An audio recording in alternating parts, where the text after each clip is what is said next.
First of all, Finnur, congratulations with the 2019 Nils Klim Prize. This prize is awarded annually to Nordic scholars under the age of 35 for outstanding contributions within the arts, humanities, social sciences, law or theology. And it's a real pleasure that this prize goes to a philosopher this year. So actually, in 2017, the Holberg Laureate was philosopher Honora O'Neill. And she has addressed the claim that there is a decrease of trust in our democracies. And in her response, she suggests that trust in itself cannot be a goal. The goal is to trust the trustworthy and not the untrustworthy. And in your Nils Klim seminar earlier this week, you tried to address a specific variant of this issue.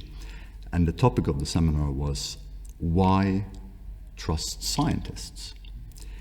And so can I first just ask what motivated you to pick this particular topic? Right, so thank you. And my motivation for picking that topic was that I felt that there was a tension between a distrust that I think is unreasonable in certain sciences and scientific claims and theories, such as the claim that climate change is caused by human activity to a large extent. On the one hand, there's that, I think, unreasonable distrust, and on the other hand, there is some reason to be distrustful of some sciences or some scientists or some scientific claims. We often hear claims in the media that eating such and such foods will cause you to get cancer or not get cancer or whatever it is, and many of those studies are not so trustworthy, I believe, and the same might be true of certain claims made in certain fields that are now undergoing a crisis, a replication crisis.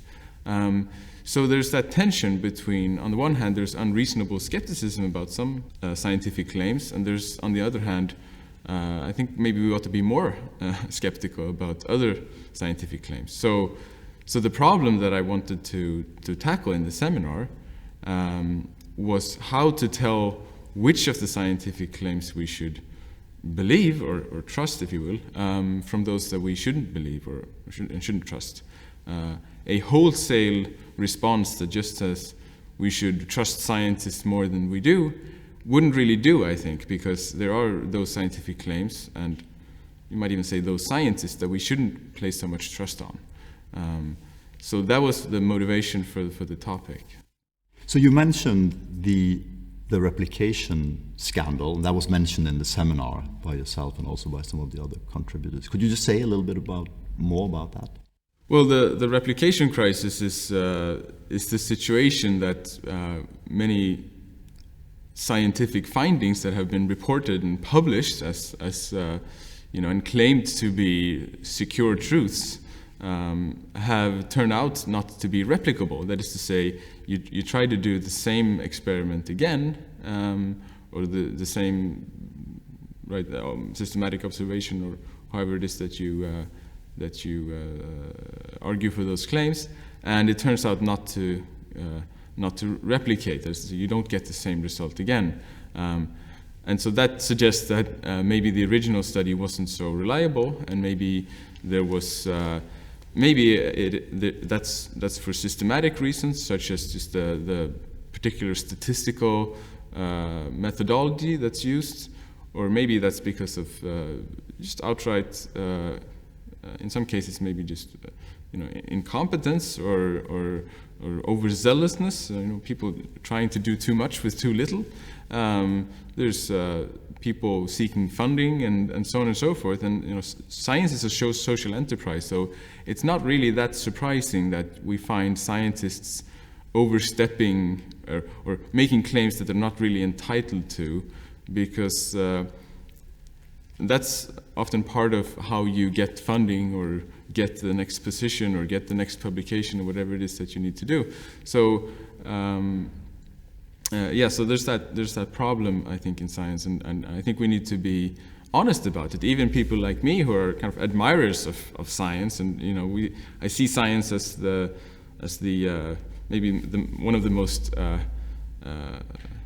most significant achievements of humankind, really. But I do think we need to acknowledge that there are some problems in the way that science is set up, especially having to do with the various sort of incentives and the structures that we have in science.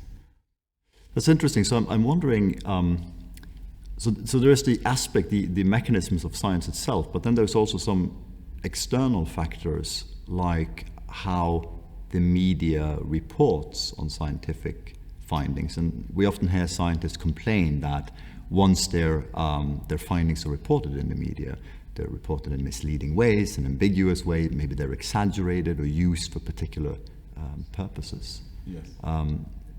Do you think that that's part of the problem? I think that's definitely part of the problem, and that interacts in an interesting way with scientists themselves. So in some cases, you can place the blame on journalists, but I think in some cases the scientists themselves are also to blame for, often that's a way to fame in science, to report something to the journalists or the media, and then kind of rely on the journalist not knowing quite how to tell the reliable results from those that aren't as reliable. So I think in some cases researchers can exploit the fact that journalists aren't in a great situation to tell which of the scientific findings are reliable and which ones aren't.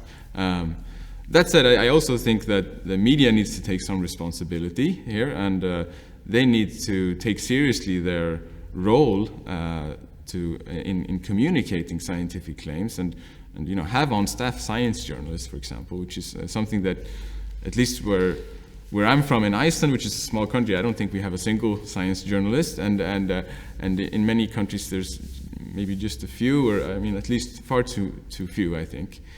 So I think the media needs to take some responsibility there as well. But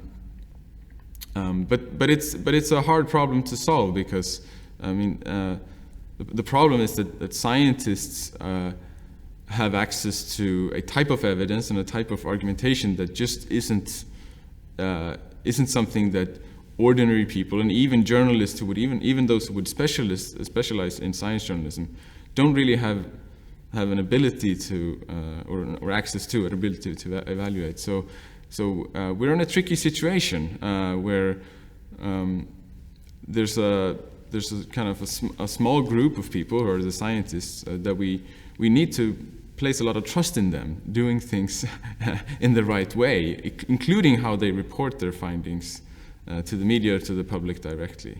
And of course, this is exploited then by people and in some cases powerful corporations and institutions that are trying to create doubt about scientific claims that are in fact quite secure.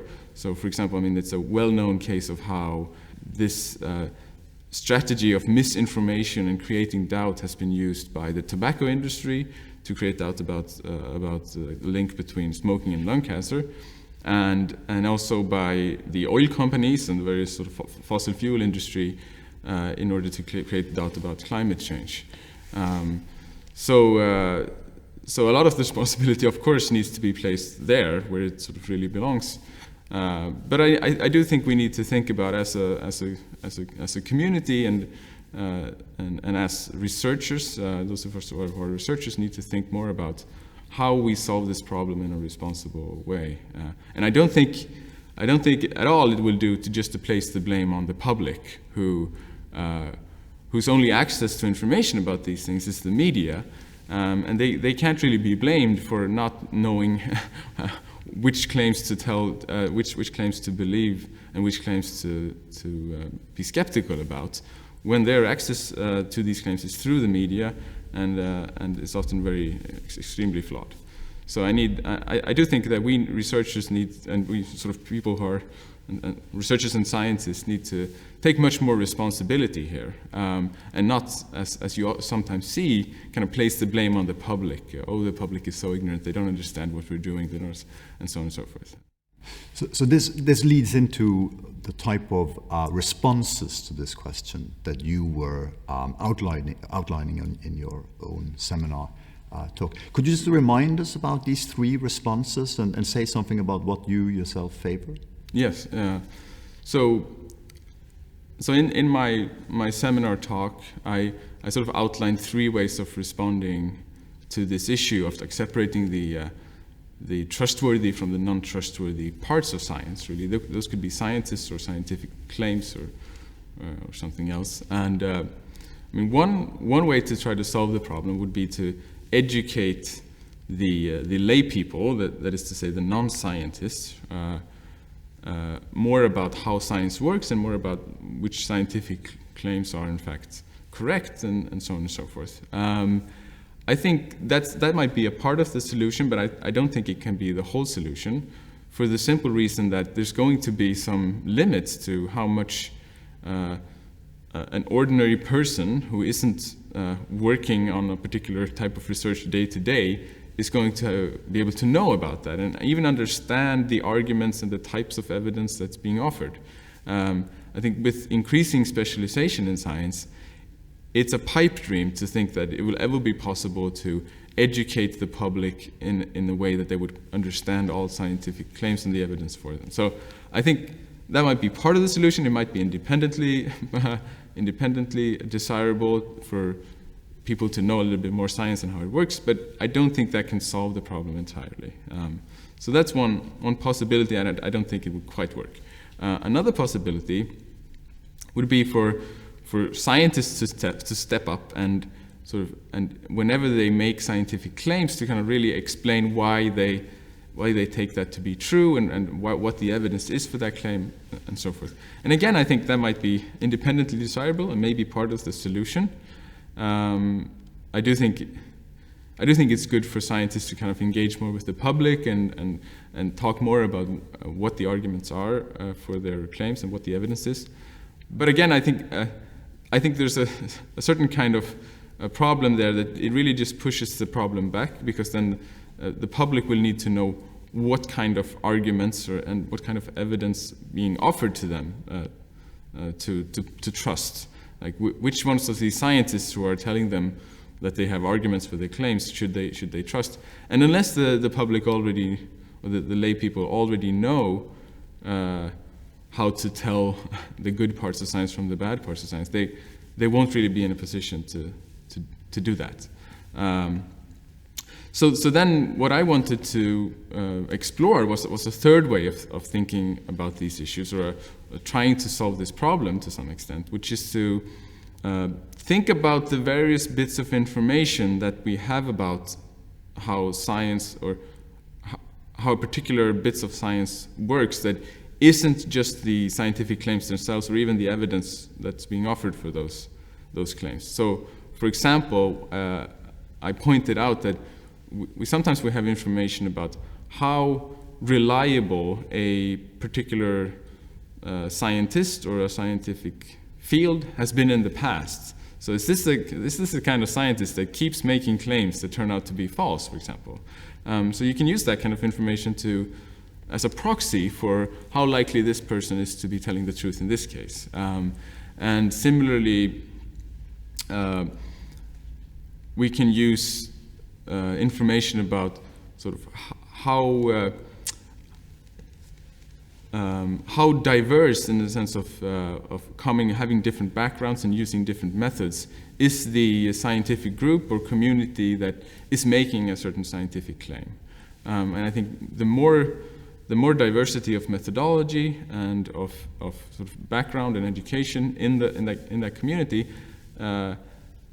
if that community kind of agrees on something, then I think that's a reason to have some trust that more than they would than you would otherwise have.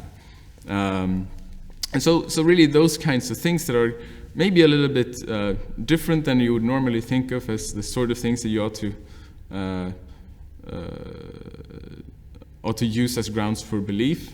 Not maybe very scientific in a certain way. It's not the sort of arguments or grounds for belief that scientists would themselves use, and I think they shouldn't use those kinds of beliefs themselves, or grounds for beliefs themselves. But I think the public, because they can't really evaluate the evidence itself and the scientific claims, because that would be, it's never going to be possible really. They need to use those kinds of proxy arguments or proxy reasons to evaluate scientific claims. So I noticed that several of the speakers at the seminar made this distinction between trusting the individual scientist and trust in the scientific community. So I take it that's part of the story here. Yeah, I think, yes, very much so. I think one of the things that we're slowly but steadily realizing about science is that it's a social enterprise. It's really shouldn't do very much for us at all when an individual scientist claims that something is true. What's really impressive is when an entire community claims that something is true. And that's not just because many is better than one, but it's also because the science works by someone proposing something and then another person critiquing that and the third person critiquing the critique and so on and so forth. And so when you reach a kind of an equilibrium where people have come to agree on something, that's a really special thing in science. And it's at that point that I think we should start trusting the claims that are being made. When individual scientists make pronouncements about this or that being true, I think that's not really something that we should see as a very good grounds for beliefs. So really what's important is whether the community agrees on something, I think, rather than the individual scientists. So in a sense, we shouldn't trust the authority of individual scientists, and I think that's the sort of the grain of truth in the claim that you often see that you shouldn't just take someone's say-so for something. You shouldn't just believe it because someone says so. But it's different when you have a whole community that agrees more or less on something, and you know about that community. It's a sort of community where things don't get to be accepted into this extent unless it's been really examined and critiqued and in the end found to be a solid claim, I suppose. So you said that this is the sort of reasons that the public could use, but not the scientists themselves. But the consensus that you're referring to, would you consider that consensus evidence for the claims? It would be evidence in a certain sense, yes. I mean, I sometimes say in an extended sense of the term evidence. It wouldn't be the kind of evidence, as you're alluding to, I think, that scientists do or even should, I think, use to make their arguments. It would be a very strange scientific paper, for example, that just had the argument, oh, we all believe this and therefore it's true. That's not how things work, and it's not how things should work. So scientists, and here I'm actually indebted to my seminar participant, my co-participant in the seminar, Liam Kofi Bright, I think, who made this point, I think, very nicely in our seminar, that scientists should go on a restricted, they should go on a restricted set of evidence. I mean, restricted in the sense that it should be scientific evidence. It's the sort of evidence that is public in a certain way. It's not about what other people believe. It's about results of experiments or observations and that kind of thing. And that's good. If scientists themselves were to make the kind of arguments that I'm suggesting that the public should make, then I think the whole thing would in a certain sense break down. Scientists, I mean, when they are doing science, they should go on the scientific evidence and then reach a consensus based on that evidence. And then once they have, I think that can be used by the public or even by maybe other scientists in a different field and that sort of thing, in order to build on or trust. So it's a little bit of a tricky situation, and I hope I'm getting across my point here correctly, but I think when we reach conclusions, let's say, as experts, we accept something as experts, we're in a different role than when we just, as individuals or as people in a community, kind of form our beliefs about something. So we have responsibilities as experts to do things in a certain way, think about a certain subset of our evidence as opposed to just the whole of our evidence, in order for our expert opinion to be usable by the rest of the people in our community. Otherwise, it wouldn't be trustworthy. So, in your speech at the ceremony, you said something that I thought was very interesting and also very nicely put, that I think is a sort of indicator of work that you've done. I want to ask you about that. You said, "We owe it to others to think for ourselves." I thought that was beautifully put. Oh, thank you. Well, yes, my point there is that it's connected to what we've been speaking about. So, in many situations, I'll know, for example, that you're just as likely to be right about something as I am. Or maybe I even think that you're more likely to be right than I am. And so in that sort of situation, you might sort of wonder, why should I make up my own mind about this thing? Why shouldn't I just trust Ole? He's been right about these sorts of things in the past. I'm usually wrong, so why not just trust Ole? And that might be true in certain cases, that you ought to trust Ole or trust someone else. But then you might start to think, well, isn't that always the case? Can't you always find someone who will be more reliable than yourself? I mean, some geniuses won't be in that situation, but many people will. And so then you start, should I ever think for myself? Shouldn't I always just believe whatever people tell me? I'll find some expert and he or she will tell me what to think, and then that's it. I never need to think anything through for myself. We just always defer onto the expert. Yes. And so my question in this part of my research was, why isn't that true? And I take it not to be true. I think that wouldn't be a right way to proceed. It's certainly not very philosophical. It's not the sort of thing that philosophers are likely to recommend. And in fact, many famous philosophers have recommended the opposite, that you should make up your own minds about things, like Immanuel Kant and René Descartes and those sorts of things. So why is that? And my answer is that, well, especially if you're the sort of person who is meant to be an expert or meant to be, say, a researcher or a scientist, and you're sort of your opinion is taken seriously in a society, or the opinion of the group of people that you're a part is taken seriously in a society, especially if you're in that situation, then you as a group, or this community that you're a part of, will not be any more reliable than the one person that everyone defers to, if you all defer to that person. Whereas if you all make up your own minds about these things, each of these experts or these people in this community or group, if you make up your own minds, then that group or community will be actually much more reliable than even the most reliable individual within the community. So the reason why each one of us should think independently is so that we as a community will be more reliable, and then groups like this, they can be deferred to by people outside the group about what to believe about certain things. So, yes, so that reminds me of something that you also said earlier in discussion, namely that it's kind of a sign of healthiness of a community, for example, a community of experts, that there is a minority that disagrees, even if a large majority holds some one particular theory.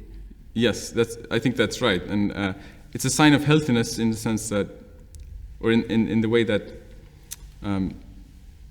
when you know that some people disagree in this community or group, then one of the things then is that disagreement is allowed, for example, and that you can reach different conclusions. It's not forbidden or somehow prevented from happening by the structure or even the norms or the norms of the society in question. And so some disagreement like that can be an indicator that there's a certain diversity in the community, which again then should make you trust that community a little bit more. And for this reason, perhaps paradoxically, I have argued and believe that a large supermajority, so say 90-95% agreement about something, can actually be a more reliable indicator of that thing being correct or truth than a 100% agreement about something. So when you have that sort of situation, it's kind of like when you learn about a Russian election, where you see, oh, in this country or this community, 100% of the voters actually voted for this one candidate. Oh, what a surprise! What a coincidence! How popular that person must be, and so forth. I mean, you know something in that sort of case. You know that. I mean, well, you might not know it, but you should be highly confident that something about that vote was rigged or strange, at least. And so, similarly, when it comes to agreements in groups of experts or even among other people, a 100% agreement about something that is at least somewhat controversial or ought to be would be something that should make you a little bit skeptical of the process by which the agreements was reached. Whereas if there's a 99%, or to use a very pertinent example, I think in climate change case, 97% agreement. I think maybe 97% is the best kind of evidence that you can have for the fact that the climate change is caused by human activity. If it were 100%, then you should maybe be a little bit more skeptical. You should start to think, oh, maybe these climate scientists don't actually allow for a disagreement. But that's, the fact that there's a 3% of the climate scientists who seem to be, I don't think they actually deny that climate change is caused by human activity, but I think, as I understand it, they are skeptical or neutral on it. The fact that there are those people, I think, should make you believe even more strongly that climate change is caused by human activity. And this points to a different part of your work as well, because you're interested in empirical data about research communities, and in particular about disagreements among peers in research communities. So how did you get involved in that sort of empirical research as a philosopher? Well, I was hired into as a postdoctoral researcher. I was hired into a project called When Experts Disagree at University College Dublin with Maria Begramian and Luke Drury as the principal investigators.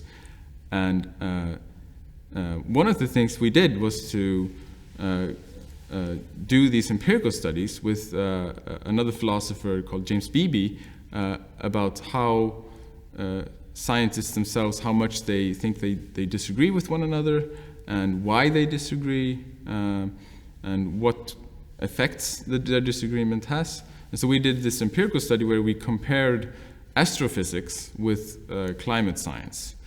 And the idea was that astrophysics is not a politically charged science. It's a science where the populace or ordinary people will not have much political stake in whatever theories are proposed, whereas in climate science that's so. And so we compared those cases and found some interesting results about,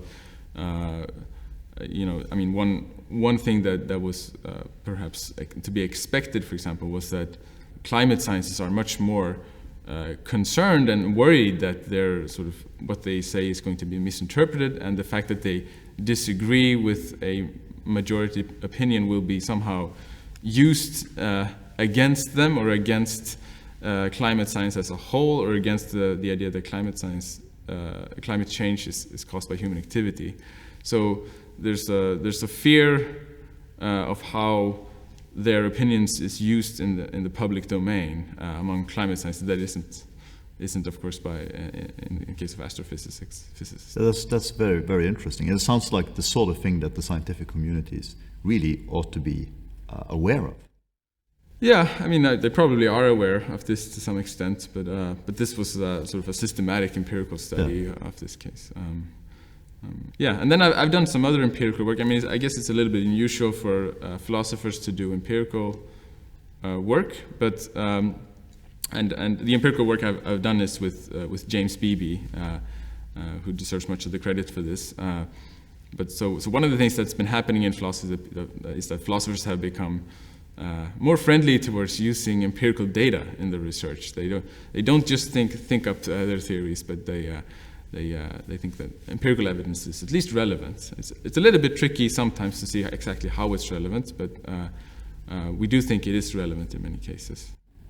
So I know that we're both interested in formal methods, logic, probability theory, and so on. And to some extent, these methods are taught to all philosophers, at least philosophers who undergo some kind of research training. But do you think there's a case to be made for maybe expanding the range of methods that we teach to our students and our graduate students in particular? Yes, I think, certainly I think, and now in philosophy, it's common for people to do quite a bit of ordinary logic, right? As you know, Ole. But I think we also, I think we should keep doing that, and then we should also expand to inductive logic. So that's to say, some probability theory or related theories of how one reasons about sort of uncertain things is one way of putting it. I think, and that's partly because most of the reasoning we do is sort of uncertain reasoning, is inductive reasoning, as humans, as ordinary individuals, but also to some extent, I think, as philosophers nowadays. So one thing that's, I think, changing also in philosophy is that people are giving up on the idea that you can kind of find the one true idea or the first principles and then just derive by certain reasoning all the correct answers to all the questions from there. I think now we've sort of moved to a model of philosophy or answering philosophical questions where you might need to take certain leaps in your reasoning, which is what uncertain reasoning is. And you have certain things that you want to explain or want to account for, and then you have a theory that's meant to account for that. But there's a leap from the things that you're trying to explain to the theory, and I think we've become better at acknowledging that there is this leap, and then that leap, I think, is an inductive leap, an uncertain leap, and so we need our training to reflect that this is the type of reasoning we actually do. So I'd like to move on to a different part of your work. So scientific progress, something that you're interested in. And I know that you've written a paper going back maybe a couple of years about scientific progress, where you talk about the difference between a knowledge-based account of scientific progress and an understanding-based account of scientific progress. So I was wondering if you could just kind of give us an outline of this idea. Yes. So first of all, I think philosophers have a specific idea about what knowledge is that is quite relevant here. So philosophers don't just mean true belief or true claim by knowledge, but they mean a true claim or true belief that's supported by evidence and justified in a certain way. So you have grounds for your belief, sufficiently good grounds for your belief in order to have knowledge. That's a necessary requirement, as we say. And I want to contrast that with what I call or understanding, which I think does not require that you have good grounds for your belief. It might require that you have some grounds, but in some cases that those grounds can be defeated or undermined. So, for example, by the fact that you might realize that you've been wrong about this sort of thing so many times before, that might undermine your claim to be justified in believing it now. And in that sort of case, I think you can lack knowledge, but you would still, I think, provided things are going well in other respects, you would still maybe understand. And then another difference between understanding and knowledge, I think, is that knowledge can be kind of particular facts that are unconnected, or you could have particular pieces of knowledge that are unconnected. Whereas understanding is sort of by its nature something where you connect up different pieces of information. So you accept that one thing explains another, or one thing depends on another. So I think this is important when thinking about science, because I think what science is really aiming for, most of the time at least, is to understand in the sense of seeing the connections between two or more things. So how one thing depends on another, how one thing is caused by another.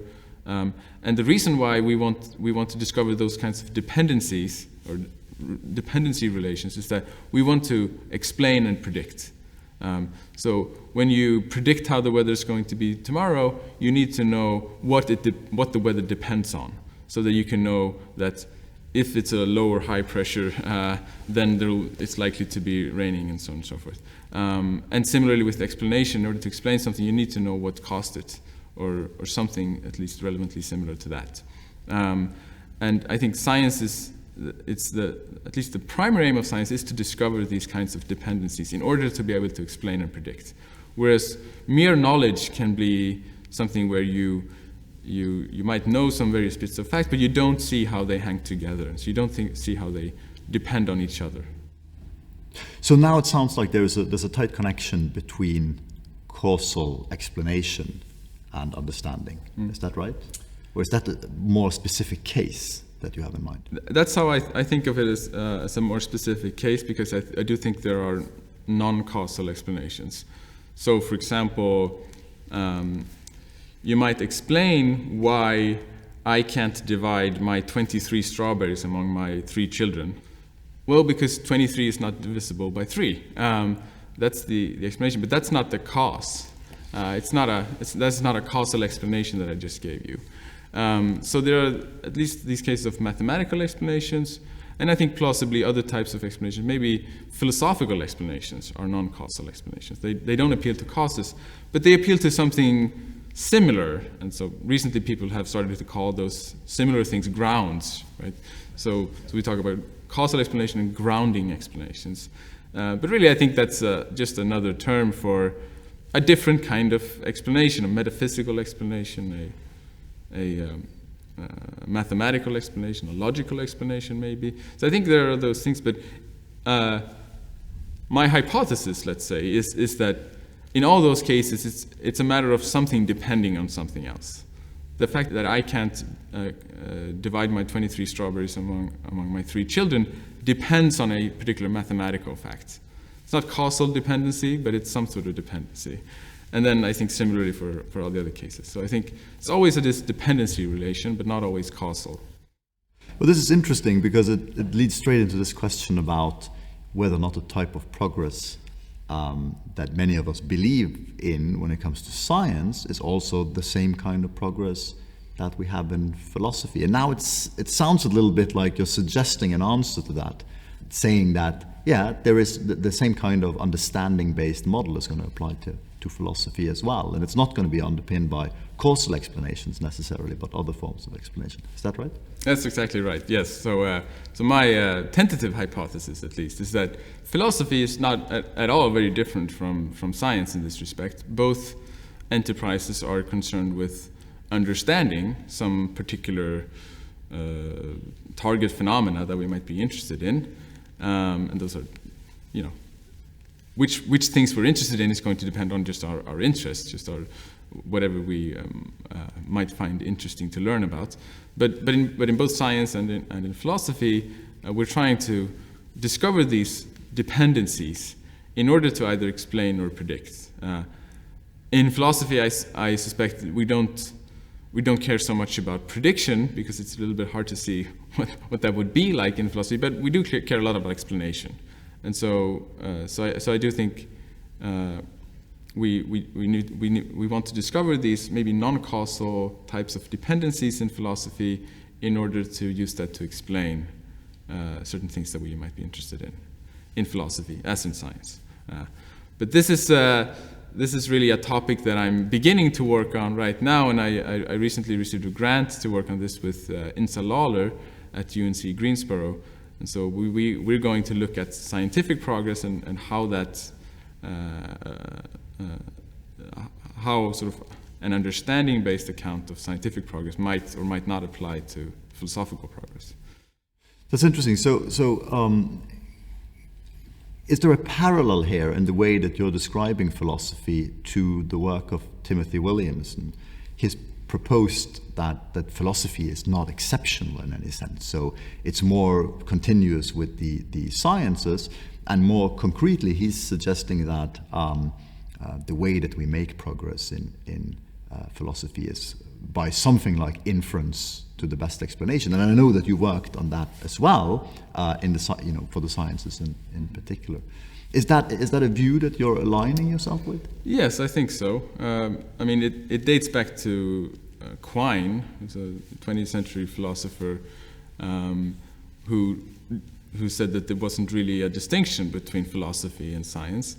And it also dates back, for me at least, to what I see as attempts that were not fruitful to separate science from non-science, like separate science from pseudoscience by people like Karl Popper.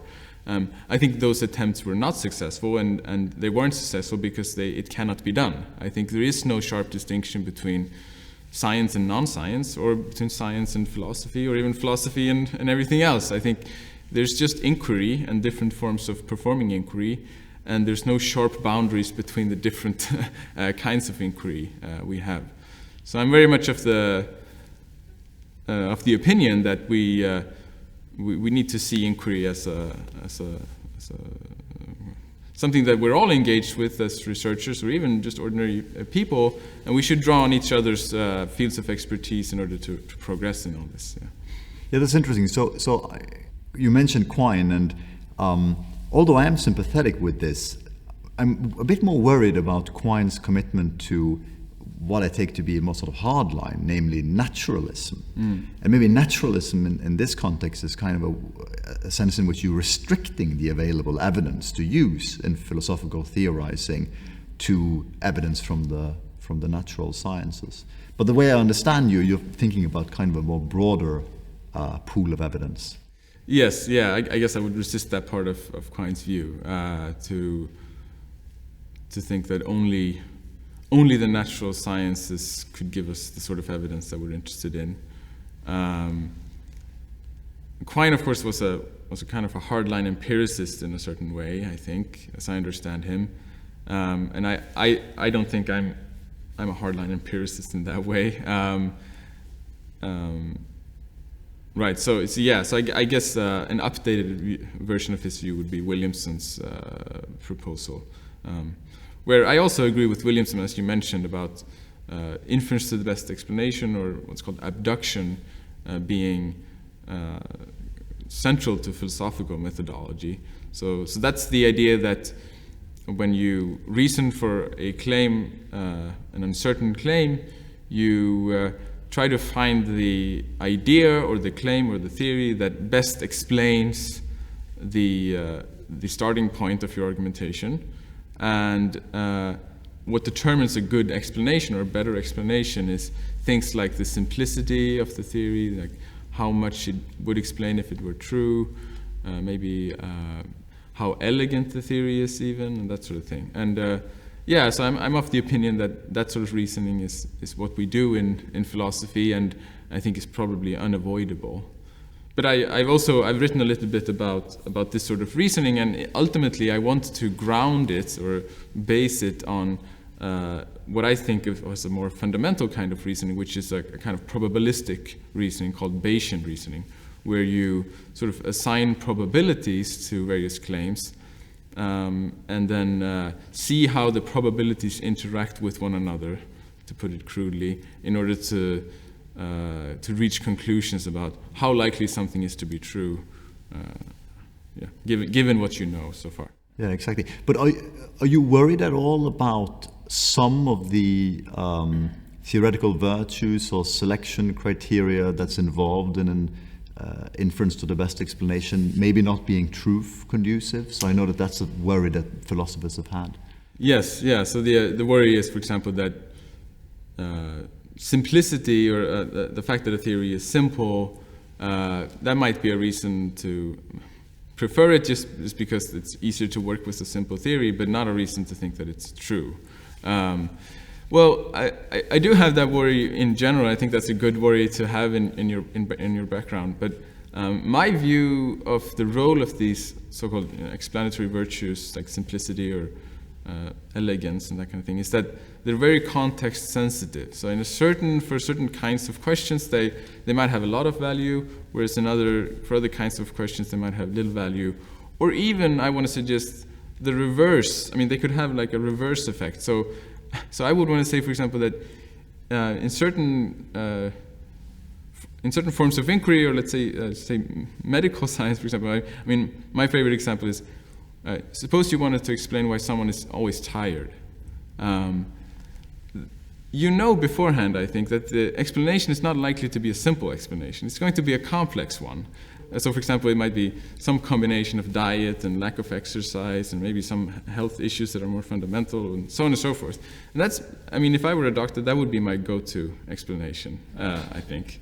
No, I'm not a doctor, so in that case, I think the very fact that the theory is complex could be a reason to believe that it's true. So these explanatory virtues are extremely context sensitive, but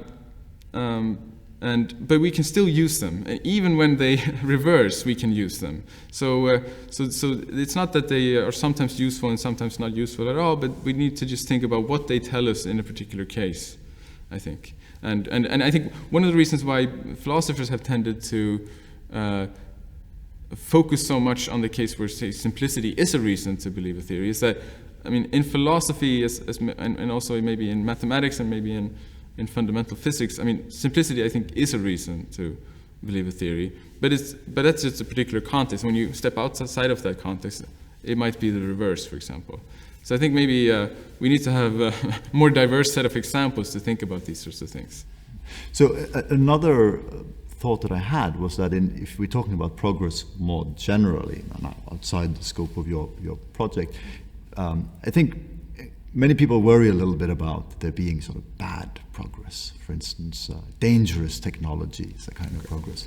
And I realized that that's not really within the scope of your work, but here's a kind of analogy. So do you think that progress in philosophy or in the sciences can come with quote-unquote dangerous ideas? How do you mean? What kind of dangerous ideas? Dangerous ideas in the sense that they could, they could lead to, say, unfortunate societal developments, etc. Okay. Sure, I think that can definitely happen. I do think researchers and scientists are, in some cases, I think they need to pay more attention to their responsibilities, especially as they communicate with the public. There's been some philosophical work on issues of this kind, about sort of how scientists should behave qua science policy experts and policy communicators with the public and with policymakers. And I always, when I teach ethics and ethics of science, I always talk about this quite a bit, because I think philosophers or scientists have a responsibility to think about the consequences of what they say, not just whether it's true, but also what the effect will be of saying it. I mean, some things that are true are just better left unsaid in some cases. We know that just from personal experience, I think, most of us. And that's also true in the scientific case. I mean, certain things will, if said publicly, you might know beforehand that it's going to be used in a misleading way. And in our society, with the sort of technologies that we have, with Facebook and people sharing ideas very widely without maybe checking whether it's true and so forth, I think maybe it's becoming more and more important for scientists and researchers to think more about what the effects of saying something will be. So maybe another way of couching this talk of dangerous idea is the following. So some philosophers have tried to describe philosophical progress in a different way recently, by saying that one of the jobs of philosophers is to develop or engineer, in a popular metaphor, engineer new concepts. And an underlying idea is that sometimes we are equipped with concepts that are defect or unfortunate in a certain way, and we can come to have better concepts that will serve us better, for instance, in our theories. And I always thought that something similar happens in the sciences as well. Would you agree with that? Yeah, I think actually scientists or like theorists in science are they're concept engineers. I think to a large extent. I mean, their concern is not so much with how a particular word or term has been used or is being used, but rather how can we use it in the most useful way, or how can it be defined in the most useful way for us to investigate the sorts of questions that we're interested in. I mean, one example is just how the definition of the atom, for example. I mean, the original definition means atom means undivisible. It cannot be divided. Of course, that's not true of the atom as we know it. And so when it was discovered that you could, take an electron out of an atom, for example, then the definition of an atom changed. And more generally, I think scientists are not shy with just redefining their terms so as to make them as useful as possible.